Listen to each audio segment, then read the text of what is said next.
ಜನರ ನಿರೀಕ್ಷೆಯಂತೆ ಈ ಬಾರಿ ಮೂಲ್ಕಿ-ಮೂಡಬಿದ್ರೆ ಕ್ಷೇತ್ರದಲ್ಲಿ ಬಿಜೆಪಿ ಗೆಲುವು ನಿಶ್ಚಿತ ಎಂದು ಸಂಸದ ನಳಿನ್ ಕುಮಾರ್ ಕಟೀಲ್ ಹೇಳಿದರು.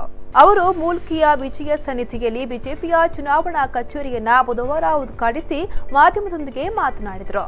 ಕ್ಷೇತ್ರದಲ್ಲಿ ನಡೀತಾ ಇರುವ ದ್ವೇಷ ರಾಜಕಾರಣ, ಗೂಂಡಾ ಹಾಗೂ ದಬ್ಬಾಳಿಕೆಯನ್ನು ವಿರೋಧಿಸುವ ಜನಸಾಮಾನ್ಯರು ಬಿಜೆಪಿಯನ್ನು ಜಯದತ್ತ ಸಾಗಿಸಲಿದ್ದಾರೆ. ರಾಜ್ಯದಲ್ಲಿಗೆ ಕಾಂಗ್ರೆಸ್ ವಿರೋಧಿ ಅಲೆಯಿದೆ. ಮೂಲ್ಕಿ-ಮೂಡಬಿದ್ರೆಯಲ್ಲಿಯೂ ಸಹ ಹಾಲಿ ಶಾಸಕರ ವಿರೋಧಿ ಅಲೆಯು ಬಿಜೆಪಿಯನ್ನ ಜಯದ ಹಾದಿಯಲ್ಲಿ ಸಾಗಿಸಲಿದೆ.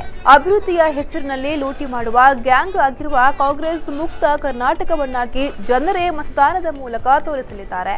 ಬಿಜೆಪಿ ಅಭ್ಯರ್ಥಿ ಉಮನಾಥ ಕೋಟ್ಯಾನ್ರ ಗೆಲುವೆ ನಮ್ಮೆಲ್ಲ ಕಾರ್ಯಕರ್ತರ ಜವಾಬ್ದಾರಿಯಾಗಿದೆ ಎಂದು ಹೇಳಿದರು. ಈ ಬಾರಿಯ ವಾತಾವರಣದಲ್ಲಿ ಭಾರತೀಯ ಜನತಾ ಪಾರ್ಟಿ ಗೆಲುವಿನ ಹಂತದ ಮುಂದಿದೆ. ವಿಶೇಷವಾಗಿ ಒಂದು ಪರಿವರ್ತನೆಯ ಗಾಳಿ ಮೂಲ್ಕಿ-ಮೂಡಬಿದ್ರೆ ಕ್ಷೇತ್ರದಲ್ಲಿ ಬೀಸ್ತಾ ಇದೆ.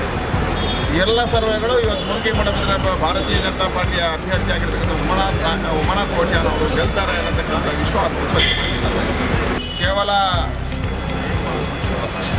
ಪಕ್ಷ ರಾಜಕಾರಣ ಹೇಳಿದ್ರೆ ಅಭಿವೃದ್ಧಿಯಲ್ಲೂ ಪಕ್ಷ ರಾಜಕಾರಣ ಮಾಡಿರುವಂಥದ್ದನ್ನು ಮನಗಂಡು ಒಂದು ಬದಲಾವಣೆ ಮಾಡಬೇಕು ಅಂತ ಈ ಕ್ಷೇತ್ರದಲ್ಲಿ ಜನ ಬಯಸಿದ್ದಾರೆ.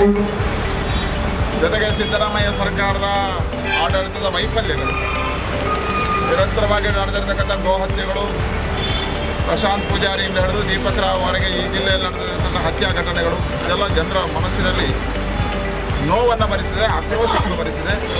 ಈ ಸಂದರ್ಭ ಜಿಲ್ಲೆಯ ಪ್ರಧಾನ ಕಾರ್ಯದರ್ಶಿ ಬ್ರಿಜೇಶ್ ಚೌಟ, ಕ್ಷೇತ್ರದ ಅಧ್ಯಕ್ಷ ಈಶ್ವರ ಕಟೀಲ್, ಪ್ರಧಾನ ಕಾರ್ಯದರ್ಶಿ ಜಯಾನಂದ ಮೂಲ್ಕಿ, ಪ್ರಚಾರ ಸಮಿತಿಯ ಅಧ್ಯಕ್ಷ ಕೆ ಭುವನಾಭಿರಾಮ ಉಡುಪ ಇನ್ನಿತರರು ಹಾಜರಿದ್ದರು.